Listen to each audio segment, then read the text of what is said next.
The marble halls of Princeton Law School glowed like polished silver under the soft shimmer of crystal chandeliers.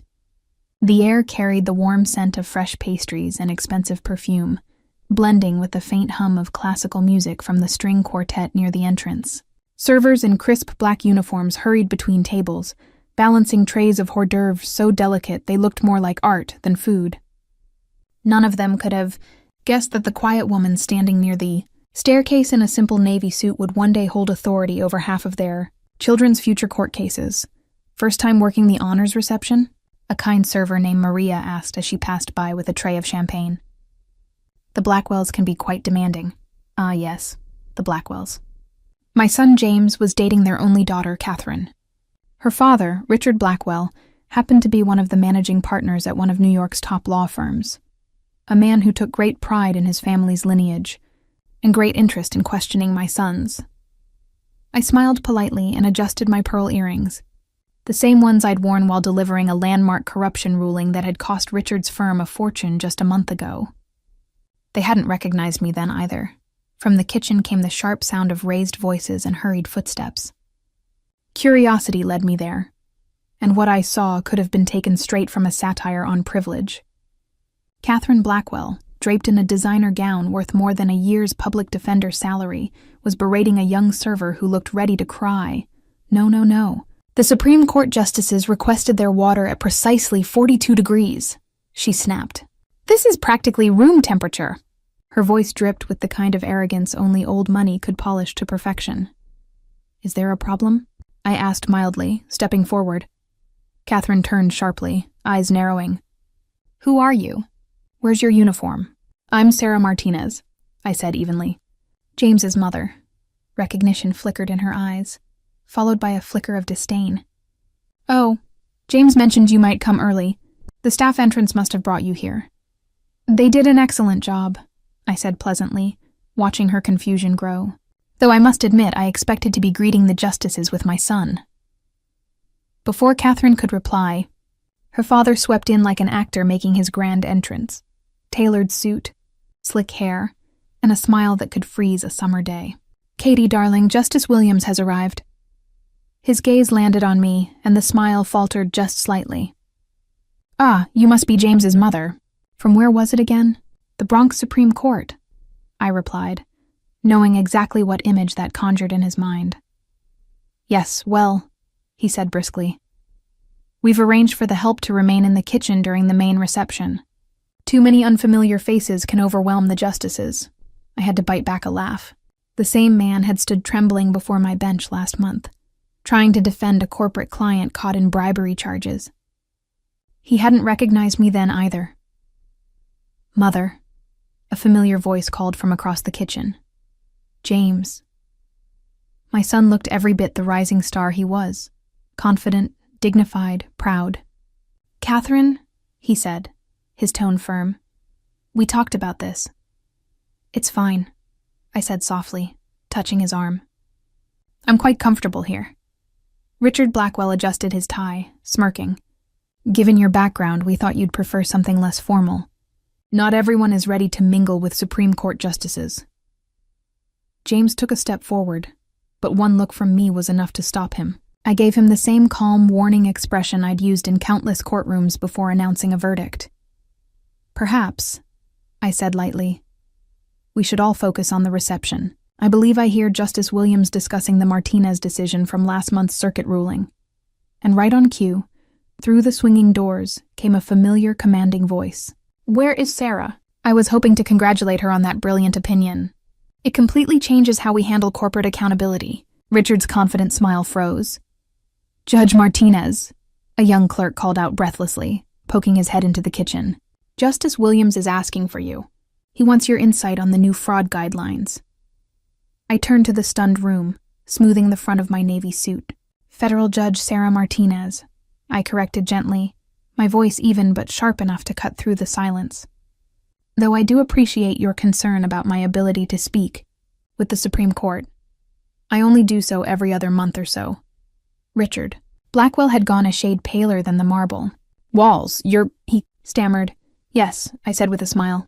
From the Bronx Supreme Court, 20 years ago. I was the youngest judge to be appointed to the Second Circuit after that. Your firm appears before me often, though you tend to send your junior partners instead. Catherine's perfect composure cracked. But you let us think you were staff. I did, I said smoothly. Consider it a lesson about judgment and the dangers of assumption. Now shall we join the reception? I believe Justice Williams is waiting. As I walked past the speechless Blackwells, Maria caught my eye and discreetly gave me a thumbs up. I winked back, already making a mental note to recommend her daughter for our court's internship program. James joined me as we entered the main hall, his robe brushing against my sleeve. You knew this would happen, he murmured. Sometimes, I said, straightening his collar, people need to learn their lessons in memorable ways. Besides, watching Richard Blackwell realize he's been patronizing the judge who'll preside over his firm's biggest case next week, that's priceless. And Catherine? James asked quietly. That depends, I said, on whether she learns from this. Though I suspect she'll need more than one lesson about judging people by appearances. Justice Williams greeted me with open arms. Sarah, brilliant work on the Martinez case. Simply brilliant. Tell me, how did you anticipate the corporate structure loophole? I smiled, aware of the Blackwell's stunned silence behind me. Actually, Bill, that insight came from my early days cleaning courtrooms as a night janitor while putting myself through law school. Sometimes the best understanding of justice comes from seeing how it affects people at every level of society. A hush of admiration rippled through the crowd. Behind me, I heard Catherine whisper to her father, voice trembling. Daddy, I think I made a terrible mistake. Indeed you did, I thought, taking a glass of champagne from a passing tray. But perhaps there's still hope for you yet. After all, I didn't become a federal judge by believing people can't change. The next hour played out like a quiet symphony of awkward revelations. Richard Blackwell, who had spent months boasting about his daughter's engagement to new legal royalty, now stood drenched in sweat as his peers connected the dots. Senior partners approached me with cautious smiles, their voices tight with apology. Judge Martinez, one said, trembling slightly. We had no idea you were James's mother. Richard has been unusually modest. Has he?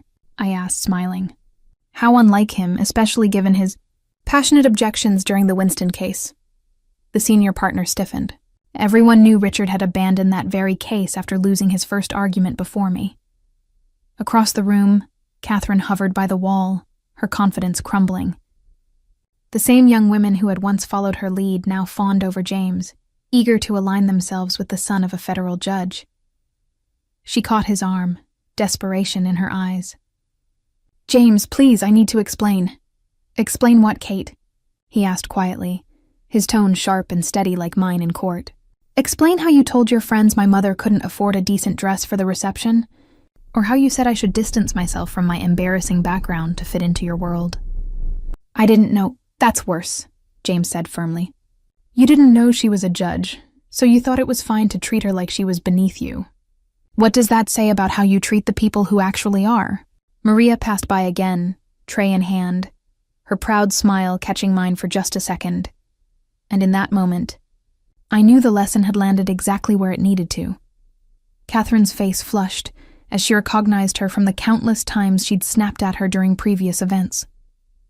Catherine's carefully applied makeup couldn't hide her growing distress. James, please, we can fix this. Fix what? A new voice joined the conversation. Margaret Blackwell, Catherine's mother, arrived with the precise timing of someone who'd been waiting for the right moment to pounce. Catherine, darling, we need to discuss damage control. Do you realize half the judges in this room have heard about your little kitchen incident? I decided to take pity on them or perhaps set up an even more valuable lesson. Mrs. Blackwell, I turned from my conversation. Perhaps we should discuss this somewhere more private. The donors' lounge should be empty. The Blackwells followed me like condemned prisoners to their sentence. Once inside the luxurious lounge, Margaret immediately went on the offensive. Judge Martinez, surely we can come to an understanding. Richard's firm has several major cases pending in your court. Are you attempting to negotiate with a federal judge, Mrs. Blackwell? I kept my voice milled, but both women pawed because that would be highly inappropriate, wouldn't it? I didn't mean. No, I said softly. You never mean it, do you? You never mean to be cruel to service staff or to judge people based on their perceived social status or to teach your daughter that human worth is measured by bank accounts and family connections. Catherine sank into a leather chair. I'm sorry, she whispered. I know it doesn't help, but I am truly sorry. Actually, I took a seat across from her. It does help, but only if it's the beginning of real change, not just damage control. Margaret remained standing, her perfectly manicured hands clasped tightly. What do you want from us? Want? I raised an eyebrow. Mrs. Blackwell, I have everything I could want. A fulfilling career, a wonderful son, and a satisfaction of knowing Ian every step of my success. The question is, what do you want for your daughter? Catherine looked up, mascara slightly smudged. What do you mean? I mean, do you want her to continue believing that worth is measured by designer labels and social connections? Or do you want her to understand what real strength and character look like? I don't understand, Margaret began, but Catherine interrupted. You want me to work for it? She said slowly. Like you did, like James does. I smiled, seeing perhaps the first genuine insight from her all evening. My first job was cleaning courtrooms at night. Know what I learned there? That the person emptying your trash bin at 2 a.m. might be studying for the bar exam. That the server you snapped at might have a daughter in law school. That character isn't inherited with trust funds. It's built through understanding and respecting every person's dignity. But what can I do? Catherine asked. And for the first time, I heard real desperation to learn in her voice. Well, I said the Legal Aid Society is always looking for volunteers. And I believe the courthouse daycare center needs reading tutors for the children of defendants who can't afford childcare during their trials. Margaret gasped. Catherine can't possibly. I'll do it. Catherine cut in both programs. And I'd like to apologize to Maria and all the other staff I've been horrible to. Catherine, her mother protested. No, Mother. Catherine stood, straightening her spine. Judge Martinezzi's right. I've been awful. We all have. And if I want to deserve someone like James, I need to become someone worthy of respect, not just someone who demands it. I study her face, seeing perhaps the first crack in the perfectly crafted social facade. You know, this won't be easy. Your friends won't understand. Your parents' social circle will talk. Let them, Catherine said firmly. I'd rather be known for doing something meaningful than for being mean to people who serve me drinks. Margaret sank into a chair looking shell-shocked. Your father will never understand. Then perhaps I suggested it's time for Mr. Blackwell to spend some time in his firm's pro bono department. I heard they're terribly understaffed. As we turned to the reception, I watched Catherine walk straight to Maria and asked for a moment of her time. The apology wasn't perfect. Years of ingrained superiority don't disappear in one evening, but it was a start. James appeared at my elbow. You're giving her a chance. I'm giving her an opportunity, I corrected. Whether it becomes a chance depends on what she does with it. And her father's cases in your court, Ismailed, will be heard with the same impartiality as show all cases, though perhaps Mr. Blackwell might find himself with a surprising number of pro bono assignments in the coming months. As their reception wound down, I watched Catherine help the staff clear glasses, her designer dress slightly wrinkled, but her smile more genuine than I'd ever seen it. Sometimes I thought the best judgments aren't made from the bench. 3 months after the reception, I sat in my chambers reviewing case files when my clerk announced an unexpected visitor, Catherine Blackwell. She looked different. Gone were the designer labels and perfectly COVID hair. Instead, she wore a simple blazer and her hands showed slight calluses from actual work. Judge Martinez, she started, then corrected herself. Zara, I wanted to show you something.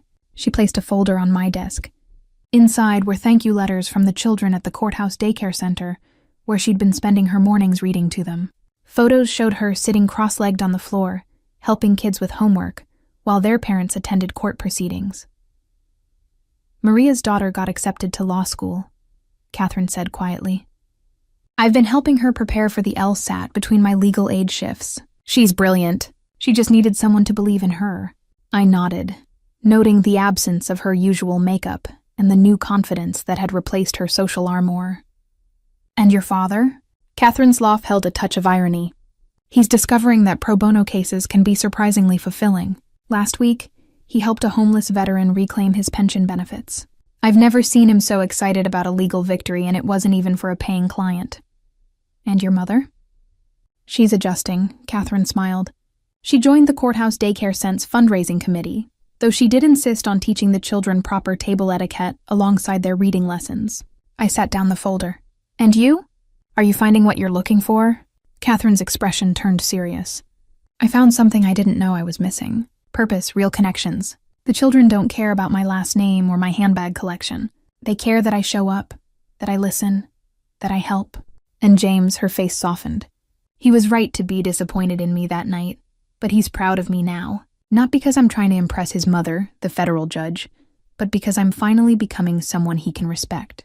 I studied her carefully. The entitled socialite who tried to hide me in the kitchen was gone, replaced by someone who understood the value of earned respect. My old friends don't understand, she continued. They think I'm having some sort of breakdown spending time with those people. But for the first time, I'm not worried about what they think. Because you've learned what really matters. Because I've learned who really matters, she corrected. The mothers working 3 jobs to support their kids through school. The courthouse staff who know every judge's coffee preference but never get thanked. The public defenders fighting impossible odds with impossible case loads. I smiled, remembering my own journey from nighttime janitor to federal judge. And what's next for the new Catherine Blackwell? She straightened in her chair. I've applied to work as a public defender after graduation. Father nearly had a heart attack. He already had my corner office at the firm picked out. But I want to earn my own way, make my own mark. It won't be easy, I warned. The pay is low, the hours are long, and the work is heartbreaking. I know, she said simply.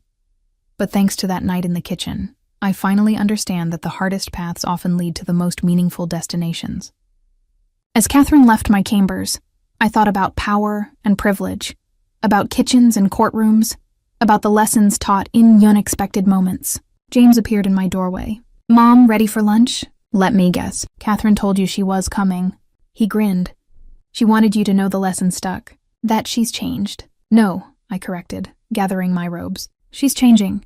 And that's even better because it means she's doing it for herself, not for us. As we walked to lunch, passing Maria's daughter studying law books in the courthouse library, I remembered another young woman who'd once cleaned these halls while dreaming of something more. Sometimes the best verdicts are the ones that transform lives rather than just judge them. And sometimes the biggest changes start in the smallest places, like a kitchen at a law school reception, where an entitled young woman learned that true worth isn't about where you stand, but how you treat those around you.